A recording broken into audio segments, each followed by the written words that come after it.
does that olive vowel is point hot. mean that's underneath the lamed? That's so strange. That is a cantillation mark.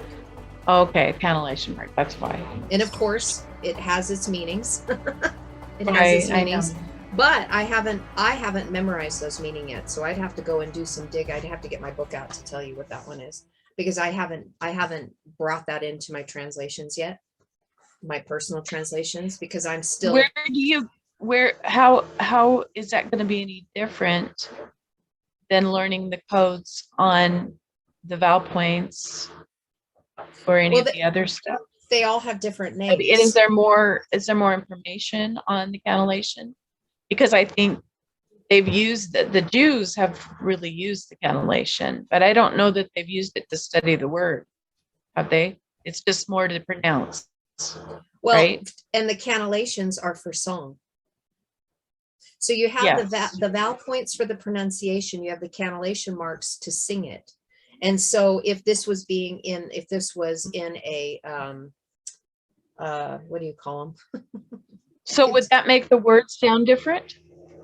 No, I mean, only in tonality, meaning from a higher pitch to a lower pitch to a swooping to a it's only meant, cantillation marks are only meant for song, for singing the scriptures. Okay. So when you have a cantor, isn't that what they call them with in the synagogues? Mm-hmm. They would know all of these. So example, the one that's on top of Zakar, that is a cantillation point. That's not a vowel point because it's up on top. The only ones that you really see that are of the vowel points would be the kolam meli, the dot above the aleph here. And again, kolam meli, you have two words to describe what that is, that gives the vowel point as to say the word as a lo instead of la, right? And so that has meanings. So every single cantillation mark also is a name that also has meanings.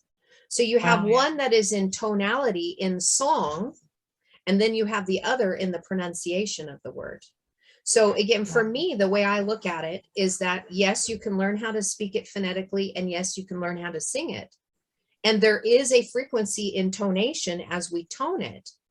But if you've noticed, most of the music, especially if you listen to a cantor and they're singing the psalms, it's not in a positive, how do I want to say it? In music, you have minor keys and you have major keys. Almost everything in the way that the Jewish people sing, and I'm not trying to target them. I know what you're saying. So the Messianics or the Jewish religion is all not in the positive key signature, meaning it's in the minor key. It's not in a major key, it's in a minor key. And the minor key is a sense of longing or a sense of, sadness, where the major key is more of a joyous. So I'm always thinking, okay, so then why are they singing everything in a minor key?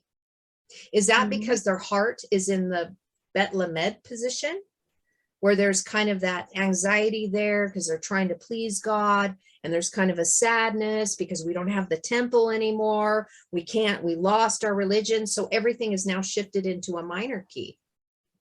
Was it always in a minor key, or did they make it all into a minor key? Because it's a completely different frequency change when you listen to music in a major key versus one that's in a minor key. It changes the whole frequency. Is that the masculine too? Because they're very high masculine. Yes. In their thinking. So yes. So that's why I don't get so focused on the pronunciation or the intonation through the cantillation marks. I want to know the vibration frequency of the letters themselves of what it's speaking to me. Because there are a lot of these vibratory frequencies are stuff, we're getting all the solar radiation. We're getting all of this stuff from the central sun that's coming in and affecting our body. Do we hear it with our natural ears? Do we see it with our natural eyes? No, but it's affecting us.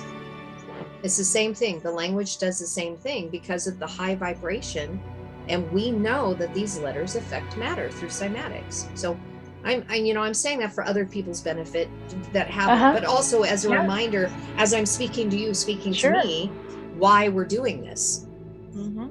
and why I don't Absolutely. focus on pronunciation of being able to speak it, because there's many people who Right. speak it have no idea that the language carries this code, and so it's just normal conversation like we're having right now, and they don't Yeah. utilize it unless they open their eyes of their heart to realize, oh my gosh, there is a code to this.